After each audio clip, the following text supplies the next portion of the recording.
lays in there and gets wet, and you don't even realize it's in there. I removed the shield. I've found a couple people with them RI ones that we put on John Deere that the shields were bad. And this covers this area. We've had some grass wrap in here and blew up the seal. Good thing he caught it because it didn't blow the gearbox up, but he was checking his oil regularly. Every morning he noticed it was low, and then he seen all the moisture landing. Otherwise he was in. So we had to replace that. Good idea at least take these off and make sure they're movable, or spray some penetrating oil on there to keep them lubed up. Well, when I do it, I lay it all out, lay it on the ground, and I take and I drain all the oils on the gearbox when it's laying flat. Sometimes when they're brand new, you round your Allen wrench off. Sometimes you gotta take a torch and beat that a little bit. After you get everything drained out, then you fill up this one and this one. You have it level. There's a level plug in the front. After you get that all done, then you can pull it back up, and you can fill these are all the way up on the side. So you can fill these up half full with the level plug. And then the only time you have to crawl underneath it again would be to replace this one, and this one here you can get out to the side. That's how you do the oils. It's a lot easier standing up on the ones on the ear than sitting underneath trying to lay on your back trying to do that. You can get them when they're folded up like, upright. That way you only got 1, 2, 3 to do on your creeper. Make sure that all your shields are in place. These things here, don't run with these off or other shields. It's not very smart. It'll be wrapped up real bad. Real bad.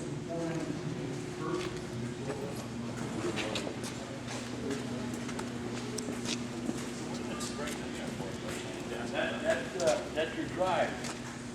That spring engages. That engages into the right here. Yeah. That's you reverse it, it locks in, and that drives your wings.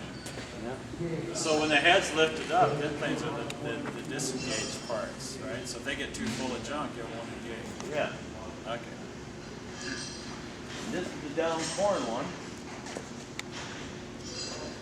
Does everybody understand? I think most of you do. We've talked about it a lot. Does everybody understand the difference between a neutral point and a non-neutral point? Never heard of that before? Neutral point. This is the only head that does not have neutral points. Everybody else's head, including Klaus's new head, Orpus head, is a neutral point head. Meaning, this head has a hook. These things are hooked. And you go, well, why doesn't everybody build that? Well, the problem is, when you have a hooked point, what typically wants to happen? The stuff wants to go round and round and round. There's no way to get off the hook. That's what makes this head so good at picking up down corn, because of this hooked point. The disadvantage of the hooked point is you have to have this wheel here poking the corn back out. That's all this wheel does. A lot of guys think this wheel is an assistance in feeding, but all this wheel does is poke that corn back out. We'll show you a little bit on that old one, because we actually got one here out of time. Butch forgot to check it before he brought it here, but yeah. So anyway, so that's what makes this really key, but you cannot leave this stuff on. Over here, we've stripped all that off. This is the down corn part. We took these little wings off. Why is it important to take them little wings off? Because they got hooks on there, and when you back it back up, it can't get it out. And also, on this side, it restricts the corn from feeding. So we pull this off. That's the reason they're bolted on. That comes off, and we take all the little ones off. The little ones off are very good for holding corn in here, but for feeding down corn, if the corn's laying to the side, they just restrict it from coming by. So we pull all them off. This is our lifter point. Klaus has some too, but they're not designed right. And they actually use them for a different reason. They call it their down corn kit. But these work a lot better. This is a couple of years of research and development in this, basically, because we kept raising it. The reason we needed to get this raised is we're trying to get the ears to stay above here. And if I had a way to do this one we haven't had time to do that. We've tried a couple things, been total disaster. I've tried to make this one higher because the thing you fight when you make this one higher, when you back up the corn, it can't get out of here. So it almost has to be like a bullet. It has to be really smooth, but it does help keep them ears out of these tunnels. Because when these ears get in these tunnels, it quits feeding. So that's the reason for these lifter points, and that's the reason this had to be designed further away. The cloth ones are too close, and then this row doesn't come through here very nice when it's picking up down corn. The other thing we did just the last couple of years, we made these real, I call them ugly teeth, ugly bear claw, whatever you want to call them. These look pretty cute, right? They're pretty nice. And this gap here is too big. So when you get down corn, you're always going to have dirt laying here, and you'll have the wettest junk. It's always wet underneath your down corn, and that junk wants to stay there. So we kind of came up with extending this, but then when we extended them, what I noticed was happening, this auger was jumping because there was no clearance. So the reason we made these teeth really ugly is so we had room for the corn to be in between, and the auger wouldn't want to jump and bobble up and down. So that's the reason for these teeth being this way. Would definitely not recommend running them all the time. You can, but it's not necessary in normal corn. The necessary thing in normal corn is make sure these teeth are square. They are a little bit adjustable, see that? But typically you don't have to adjust them out, except if you're having difficulty feeding. So that's kind of our down corn update. And that's part of the factory. That's all for standing corn. Yeah. So we'd take that all off. On down corn, we pull that all off. On down corn, you don't care what you're leaving. You just want to keep moving, and you want it to keep feeding. So you're doing everything so you don't stop. On standing corn, then you care about leaving an ear, and you want to put these ear savers back on. Why would we say take these back off in standing corn? Why shouldn't you run these in standing corn? Clearance. Well, you don't have clearance. That is one of the issues. It's hard on the drum. It's hard on the bearing. But the bigger thing is, there's no way you're going to save an ear. This year, this is the first time I saw ears actually fall off corn. I've never seen it before, but this year we had it. But if that ear bumps this, that ear's on the ground. It isn't making it in there. On that side, without the tower, that ear will fall down and get caught by that ear saver, and it'll still end up in the chopper. And them ears is what you're after. So that's why we don't recommend leaving these on in standing corn. So a lot of guys don't like to remove them, but I wouldn't leave them on. I take what? They work fine. They work fine, but you will see ears pop on the ground, and that's the disadvantage of leaving them on. We sold a pile of them. They're really great down corn, but that's why we recommend taking them off. Any questions? Yeah. The cleaners, the aftermarket cleaners you got there, that's important for the down corn? Good question. These aren't really, that's a good name, cleaners. We actually probably even got a different design for them yet, but what they're for is keep the corn off of here. And so we pull this off and we put these on. And that helps keep, what happens, the corn likes to sit on here, and then you just need a little nudge. Now I've had guys, on the Orbis heads and stuff, I've seen guys bolt flaps or belting. That works too. What happens is, I would probably, if we had to do this again, I'd make these even taller, but wider. So what happens when they're a little bit too short and stubby like this, they can take corn and wrap it. And I think a wider, taller one would tend to nudge it enough to get it fed in, but not want to take it around and wrap it. I've seen them where this is all wrapped up because of you do different things and you get different results. But a taller one and maybe a little wider one would be better. Yeah. Again, none of that's in the book. This is all stuff we've done. Hopefully we never have to do it. And thankful to the Keelstras, they got us on YouTube, so that's kind of cool. Yeah. And they gave us credit for it. That was even nicer. But they put it all on YouTube, and they were the ones chopping the down corn. I didn't have to worry about chopping it. They were the ones chopping it. What was the down corn? What brand? BMR? Or Oh, it doesn't matter. Oh. Didn't matter. It doesn't matter. We did 800 acres of down corn that year. We had a guy in Skagit did almost 300 acres this year. Sabrandi's had a pile of it down. The funny thing is, the better the corn, yeah, it's always your best corn is down, and that's what you want. You want tall corn, and then when the wind comes here and rains, it's. I thought this year we were going to be pretty clear of it right till the end, and then that head that we got out there, we mounted that on a John Deere. It's a Kloss head, and we converted it all to John Deere, and that's how we chopped all the down corn down. He had a pile of it. So. Do you keep that tower in stock? We do. We try to, but like the one year, we couldn't get the stuff in fast enough. That's 2 years ago? Yeah. Oh, I mean, we ran out of these points. We ran out of everything. I mean, we couldn't get the stuff in fast enough.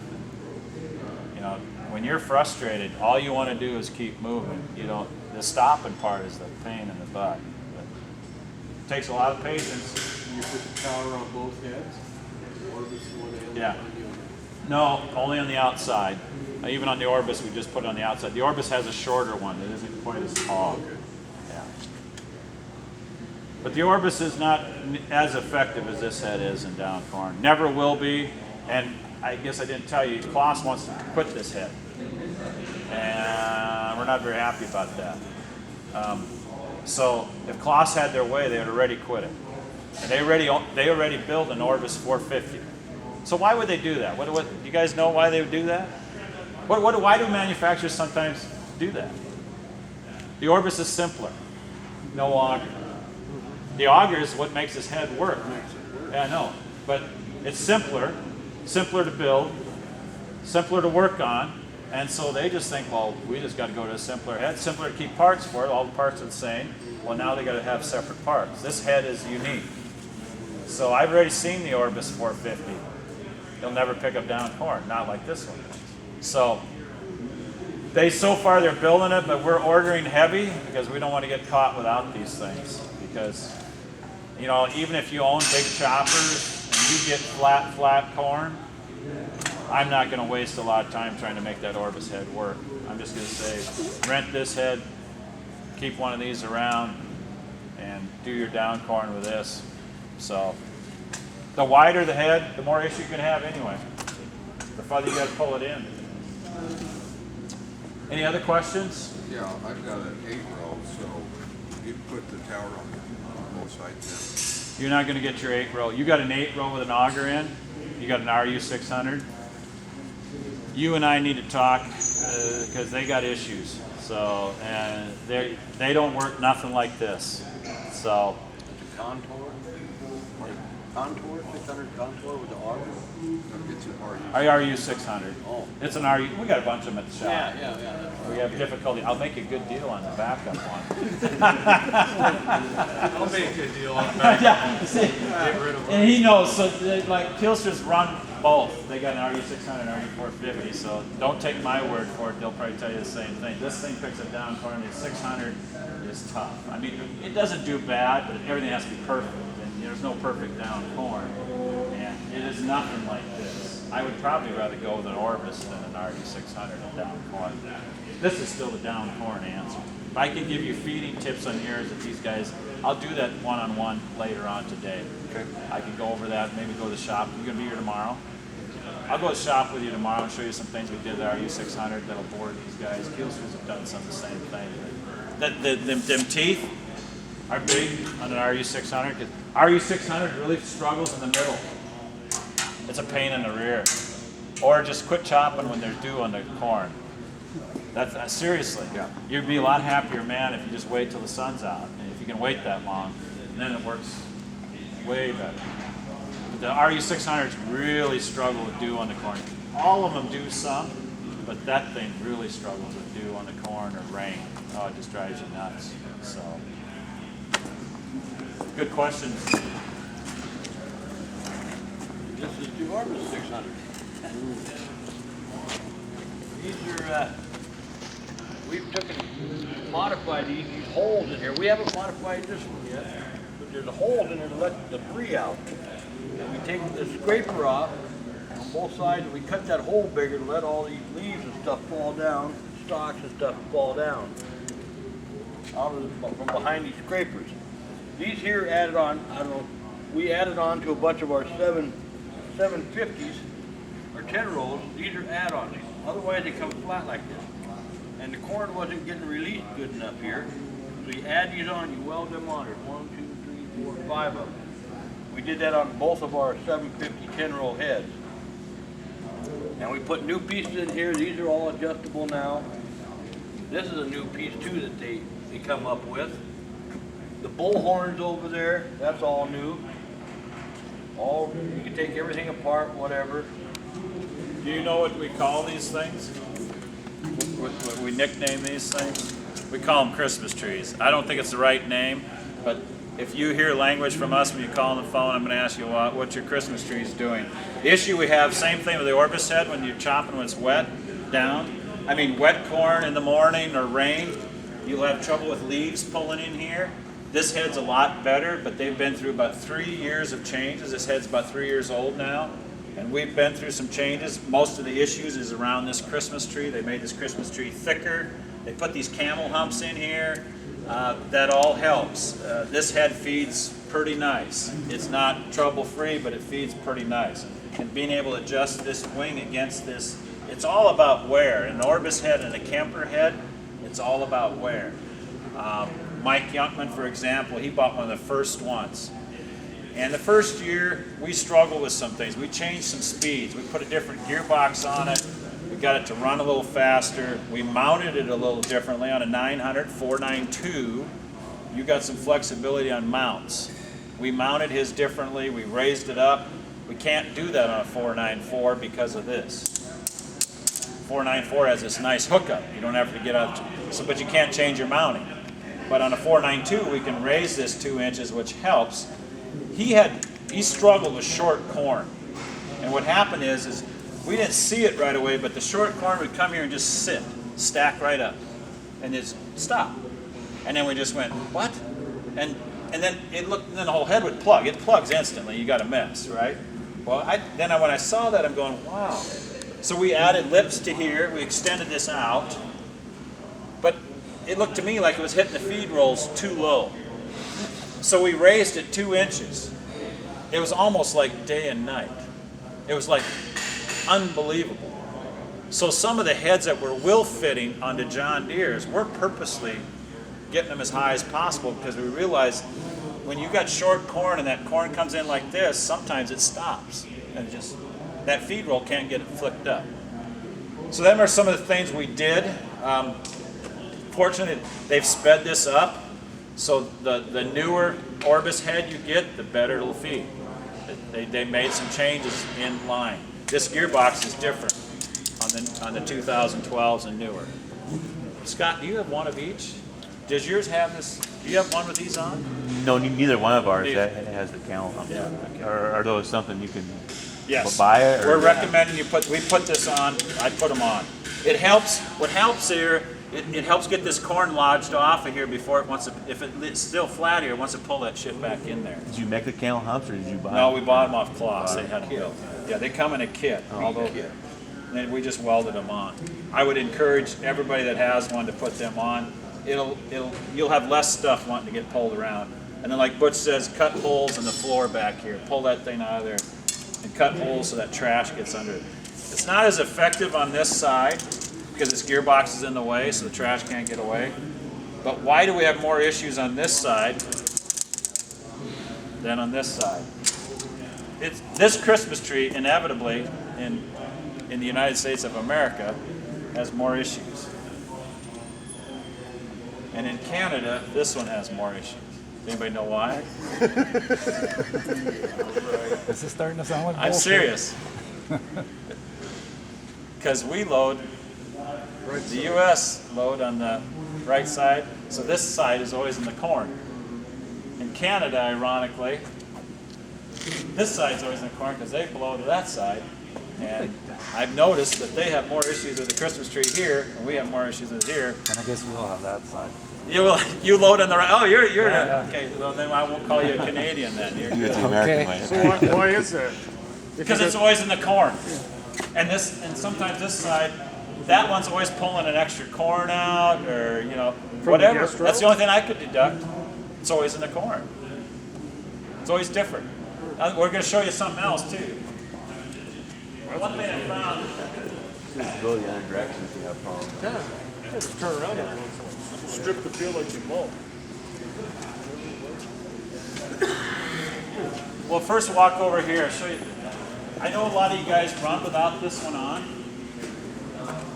and I didn't fully appreciate that.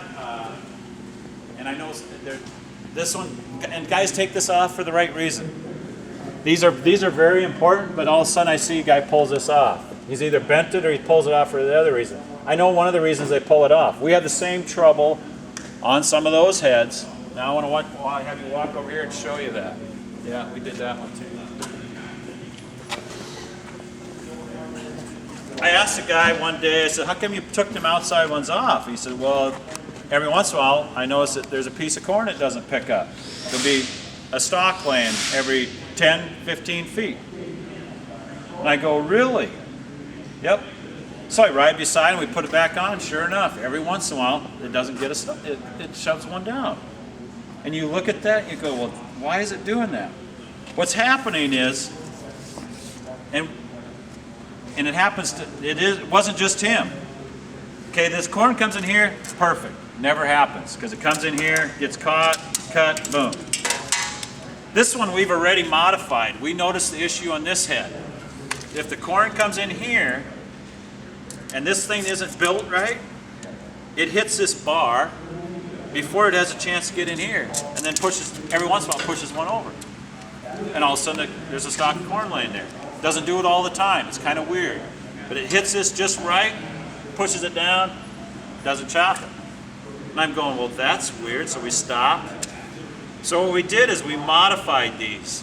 Because they're very important, because if you take this off, what I noticed, the reason I jumped on these guys for having them off is what I noticed, I rode beside with a pickup, and this is, you're chopping at 5 miles an hour, this thing's turning at about 7, so you got a 13 mile an hour collision. And it takes this thing, boom, boom, boom, takes it, shortens it, comes back in here, shortens it some more, so it leaves about 4 or 5 pieces there, and all of a sudden it grabs about 7, 8 stalks at a time, and then all of a sudden, is not feeding right. So they're very important. So we had to figure out a way to keep them on. So we took these and modified them and made this deeper. And we got to get this corn in here. And we had to change that one. We've changed a number of them. We had to change, we spotted that on some 450s. It happens on 450s too. If they're not made right or they got bent once. So what the neat thing is, if you think you're having issues, just paint them. Chop about 2 or 3 loads, and you can tell by the paint that's wore off if you still have an issue. Because if this paint's wore off here, it should be. The paint should be wore off on this side. You shouldn't have any paint wore off on this side. So that's something we learned this year. Now, having said all that, the other thing that was fascinating is the minute we went to this, we didn't have any issues. This row track, why? Because the point's not put over. Yeah, because the row of corn is coming a little further in. And that row track is so accurate, it's amazing. So then this becomes a bit of a non-issue. But we could take the row track and actually move it over. This thing works so well, if you thought you wanted the row an inch or 2 further away, then you keep the rows where they're supposed to be, then this area is not as critical. So it's pretty amazing how well that row track works. Just don't reverse your corn. Yeah, you can. They got, I tell you what, it's pretty hard to screw it up. I'm not saying you can't, but I mean, that, I should have been pushing that years ago. Some Canadian, do you run it? Do you have it on all of them? Yeah. Like it? Yep. It's got a lot better. Well, it's got a lot better. Now they got even better yet. This is stupid because they got it in the wrong spot. It should be in the middle, but they didn't have that figured out when we paid all this money to put it on here. I go, because it's on the outside of the head and it changes a little bit because you're 8 rows wide, and so now they got it figured out. The new ones will come out. This will be one wand in the middle, and they got it all done. So just this year. So you won't have 2 of them. You'll have one with the thing coming out of each side in the middle. And that's where it should be. Over here we can't see it. Number one, you want to kind of look at it, but you can't see it. So, but yeah, it worked amazingly well. So I think that's something that, you know, when you see some of these things, it solves a lot of that issue. So. Then you don't need Bluetooth no more. Well, then you can talk on your phone regularly. Yeah, that's true. And on the Orbis here, all these are replaceable. If you get one damaged and wear out, just take the 4 bolts loose, and you can put a new one in, second, third, all the way up, all the way around.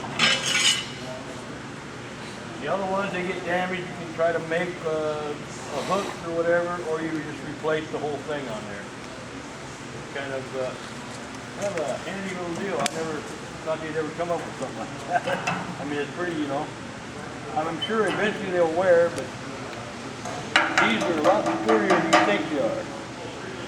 I thought the whole drum was wiped out. A lot of times you just find a bunch of them busted off. What it does is this is a very expensive head, but some of that stuff that they did makes the head very rebuildable, which is kind of cool because, you know, now if you got to spend $100,000 on just the head, knowing that you can rebuild it for not a lot of money, it makes a, because on them heads, when them things all get sharp and wore, then you kind of go, ooh, get pretty pricey to rebuild all them towers. But this makes this head very attractive. And then the green things are very important. Some of these are off for like a 10-year-old, but you can see the wear on them. I mean, that corn's got to go through there. If it gets worn, you know, it's going to cause a lot of trouble. Now, how many of you guys run 494s? You got one? No? Scott's got 494. Adeline's got a 494. We should talk about one other thing that you guys will understand. If you walk over here, I'll show you one area that we've seen bent, and these heads get reversed. What Kloss has done is the 494s don't reverse for the craft. Okay, they're designed that way. And what happens is the reason they're designed that way because they started discovering that when these heads get plugged and the guy wants to reverse the slug out, you get frustrated and you just want to reverse it and you want to keep it going around. Well, if that slug's pretty big, it goes all the way around and it jams in here. We've literally had the 492s are able to bend this. They take this thing here and bend this because it gets so much pressure and it bends it. So we've beefed them up. This head's got a heavier piece in there, but on the older heads, I think Scott's got one head that I put stuff on there. But that's what a 492 does. The 492 has enough power, it'll just take it. So there's a reason they designed the 494s with less reverse power, so they weren't bending these corn heads. These corn heads really aren't made to, when you look at those pieces that Butch showed you, I mean, it's not hard to bend stuff up. And the last thing you want is damage because you try to reverse it. So, and then that's a key area. And then also this is built a lot heavier on this one. And this one gets bent because it gets reversed and gets corn stalks jammed underneath. And Butch can show you the clutches. You remove this cover here, This is the canister. you'll get a clutch in there. All 4 drums have a clutch. The other ones are over here. These are the old style. They go inside behind here between the 2 gearboxes. In order to replace this one, you take these 4 bolts loose and you got to pull these apart and pull this off and put your clutch in and put it back together. The center one, you can see the transmission there in the bottom, you'll have to pull that off. I think we did that to Ed's one. twice or whatever. On these here, they got a lot smarter on this. It's smaller like a grenade clutch. What you do is you take all these Allen head screws loose, and it's like this, 2 pieces. So all you have to do is you take all these Allen head screws loose, then you squirt one half one way, and then the other half you can almost see where the notch is. Oh, see, that's the end of it right there. Then this thing here, you could pull this piece off, then you pull this piece over and you pull this piece off. Then you take your new clutch and you take it apart like this. You slide one piece on, then the other piece on, and then you put your screws back in, your bolts. And just make sure it's latched back in there again.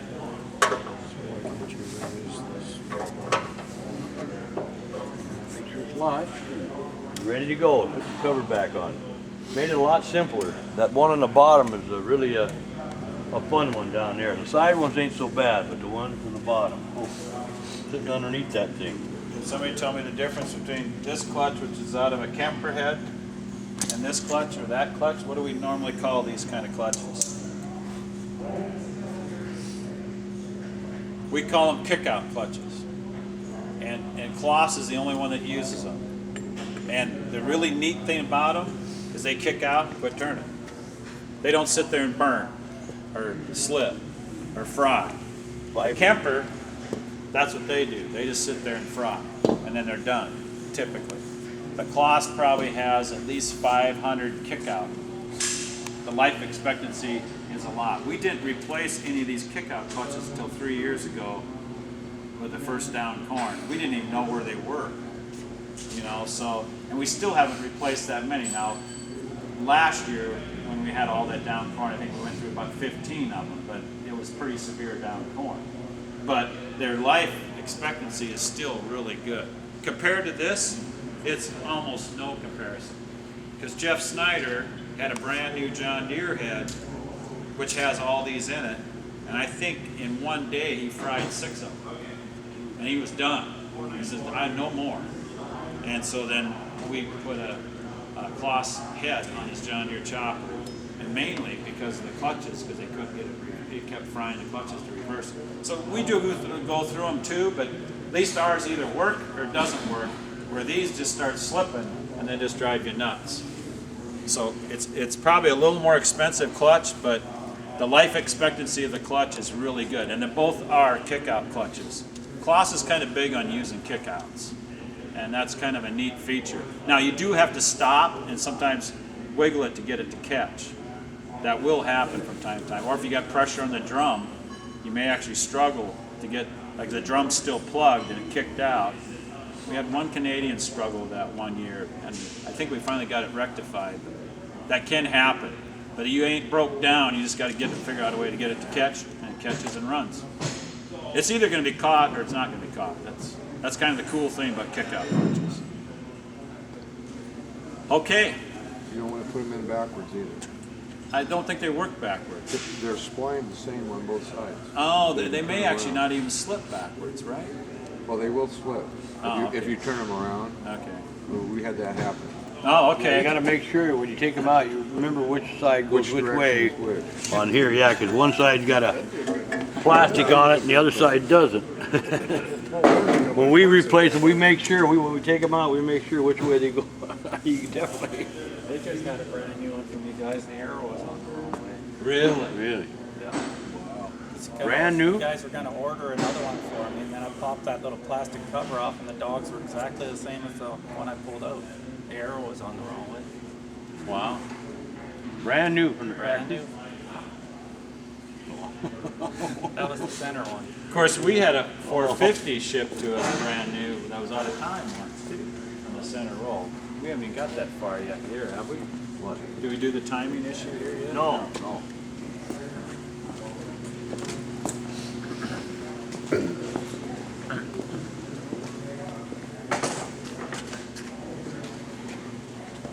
Now there's a lot of wear parts you got to look for when you. This one here is a good head. We picked this one because it's pretty well tore down a bit. You know, I mean. This is a head we decided wasn't worth rebuilding, so it's Yeah. kind of here It's for got show some and tell. We cracks stole some in it. parts off of it. But yeah, you're supposed to, you know, you look, when you're doing stuff, you look at your cleaners and your blades on the back here, your angle scrapers, a lot of that stuff, you know, I got a lot of them laying on the table back there you can look at later or something if you got some time. All these wear areas here, all these, I can tell you, these here are worn so bad that somebody had sit there and welded on them. Trying to get them all welded, these plates down here, all these ribbon sliding, combs. You can see right here, some of these we've actually, on some of them with bad corn, that we, and bad like this, we've actually cut these off and put little pieces of angle iron on there, made them like this, and welded them on there and welded some bear claws on there to help get that corn through there better. When you're doing a lot of your maintenance too, it's always good to check your, you know, make sure they're not loose. You know, you wiggle stuff, you can see stuff move, you know, like this one here, you know. We had a lot of trouble with these. You down corn, you do a lot of reversing and stuff. A lot of times it'll start plugging up in here, and it'll get carried through. We've found out that in here, there's a bolt where this one here, like that, is mounted right here. This bolt either gets loose after a while from reversing that, and it needs to be replaced. And this one here I noticed has a lock washer on it. It's supposed to be a one of them. Those guys jump in and take a look, Butch, because they can't see what you're talking It's supposed to be a crimped, about. Go ahead and take a look, guys. nut like That bolt's pretty important. We found Yeah, a lot right in of here. these bolts. that bolt. That secures this whole wheel for kicking that corn out. That whole thing goes around and bolted like this. These here bolt to the side here, up here like this. That's a scraper that keeps the crap from underneath the two star wheels. And when you got this off, it's a good thing to check this.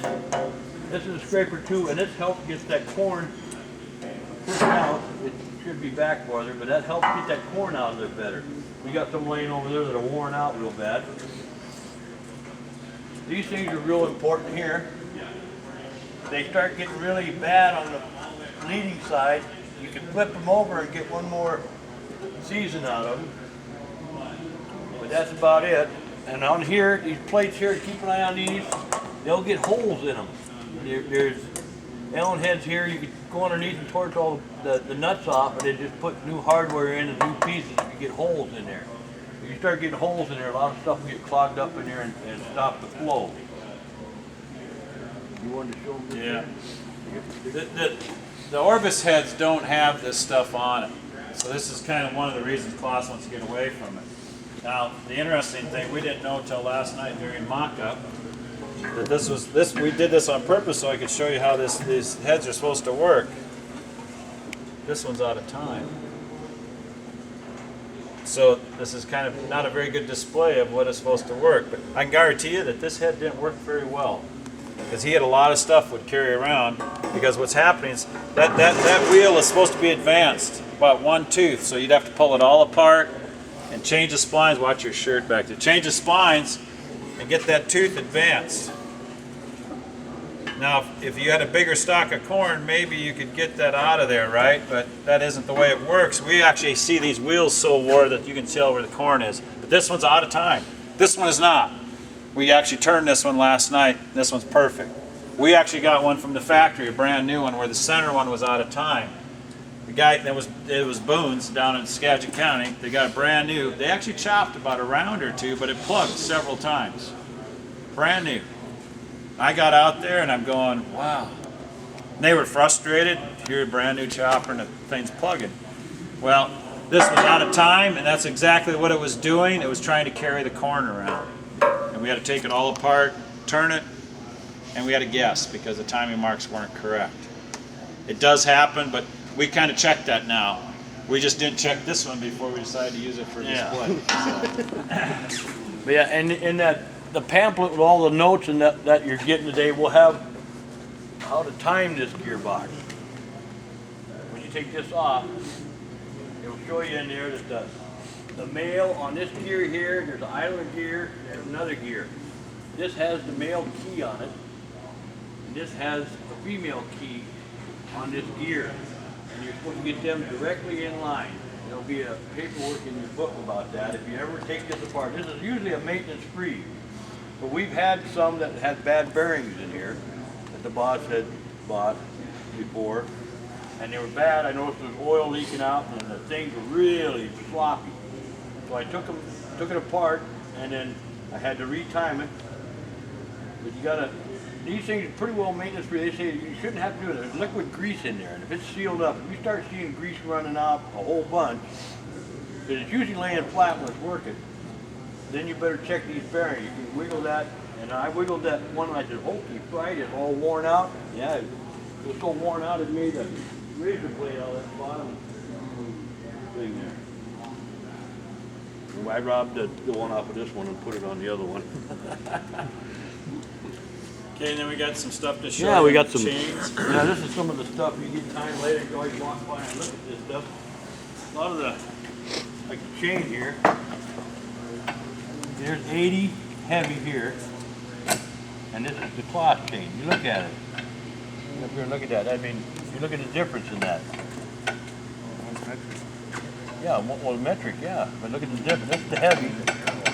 The guys think because they buy 80 heavy, it's gotta be Cheaper, better yeah, chain, but right? it's gonna, if it gets loose, it's gonna start walking to one side or the other.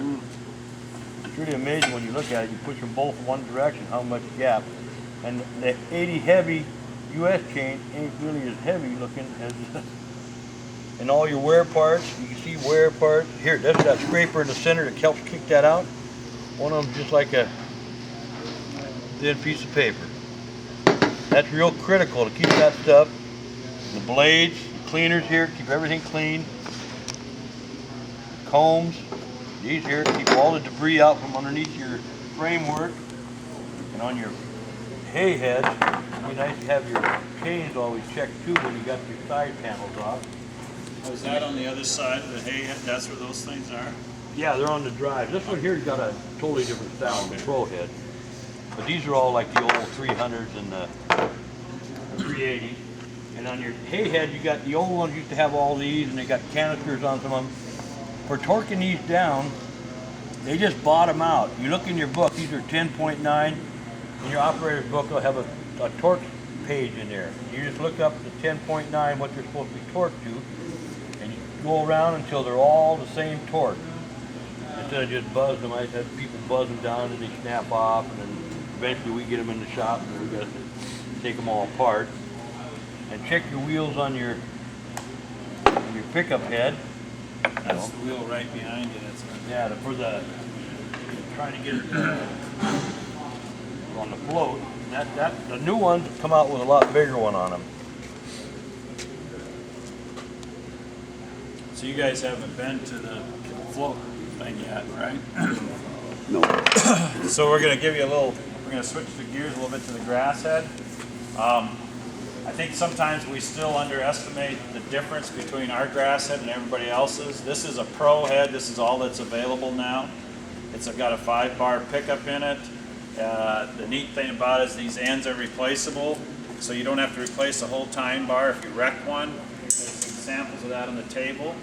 So, and it's a little easier to work on because they made these ends replaceable. So that's kind of a neat deal. And there's 5 bars in there, and what that does is allow us to run a little faster and pick up grass just as well as the other ones were 4-bar pickups. So now the 5-bar allows us probably 2-3 mile an hour better speed and still pick up grass. Very nice head, very smooth running. Change the gauge wheels a little bit. Each one of these settings is 5/8 of an inch. And the big deal that we're going to concentrate a little bit on is this head still, nobody else has a pickup that's independent from the frame. And sometimes we forget that. And we think that, well, this is the gauge wheels for the whole head. It's not. It's the gauge wheels for just the pickup. That's the only thing that's supposed to be supporting. And yet, when you don't want to set this any differently, because you probably set it so it didn't pick up any dirt, and that's good. But what happens in a field, once in a while you get ruts, and then suddenly the guy in the rake didn't do a very good job, and you leave grass behind you. The first thing the guy does in the cab is touches the top of the switch. and shoves the head down because he puts more pressure on the wheels, and he actually does lower it some because he's putting pressure on the wheels. But I want to show you what's actually happening because that's the wrong way to use a head. When you get to John Jager's thing, you're going to see how much difference it is. It's pretty amazing. But anyway, most people don't realize how far this is going to travel. So this pickup is totally independent. It don't go all the way down now. It would normally, when these things get a little wear in here, there's rubber torsion in here. It's kind of holding this thing up. Otherwise, this puck here goes all the way. When you ride beside the field in a pro head, this is covered. So I used to be able to see this. When the pickup, I'd come up beside you, and I'd see this, and I'd be looking for it to be in that cradle. And I have to tell you, most times when I come out the field, guys it's down too low. And then if this puck is touching the bottom, that means he's riding right on it. When you see what this load all does, how hard it is to get that on the bottom, you're going to see, wow, that's a lot of pressure. So we're going to measure how much travel we got before that tire leaves the ground. I'm going to have them start it up. You got to put the augers on first.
There's no way that wheel's designed to carry that much weight.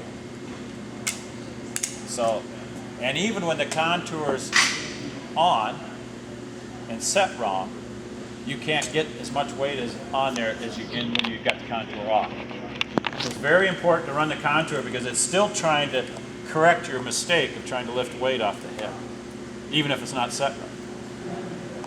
So, that in a nutshell is something we've been preaching, we keep preaching because we keep seeing issues with crackage back here.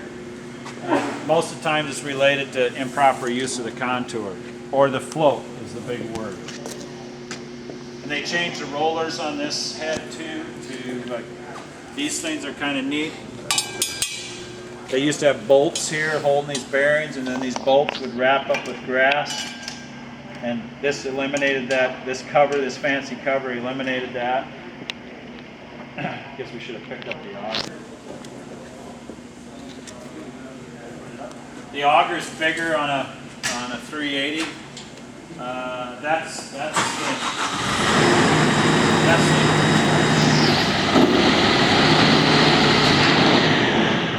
good. That's good.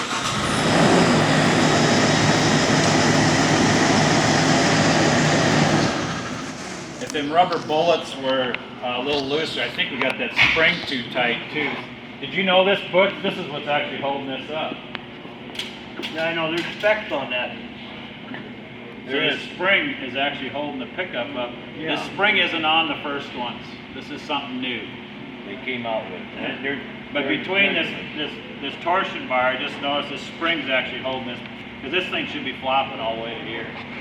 That spring's actually holding that up. So must be, I think to keep the auger down, to keep that stuff from jumping so much when they get the feed in there. That there's specs on the measurements on how far that bolt's supposed to be. So they should be set right. Any questions on the head? How many you got pro heads? Scott, you don't have one? It's kind of neat. Oh, you got a tweener. That's right. You got one tweener and you got one old one yet, right? Yeah. And then that's the difference in the augers. You can see the difference in the augers. And this is the old 4-bar one. There's a new 5-bar rotor. And it's just much easier to work on all the way across. Did the buzzer go off? It's got about 3 minutes. Oh, okay. So we're open to any questions, anything. You don't even have to stick with a grass head.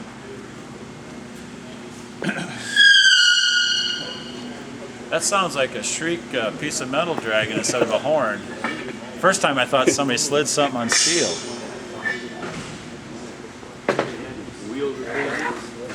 I don't think a lot of you realize that these things slide together when you put them together. I didn't the first year, so there's some neat stuff that unless you actually take one apart, so you can actually do half the head at a time now with the removable ends. The deals, you know, I mean, they'll slide right through. You gotta take the tines off each end, but you can go, you know, clean through. You can move to one side. You have to work on the, I've actually worked on one side, left it on the machine, put a jack under it, took a couple of tines off, and shoved it out there enough to just get my stuff off and work on it, or you can just pull it completely out. It's amazing. Yeah.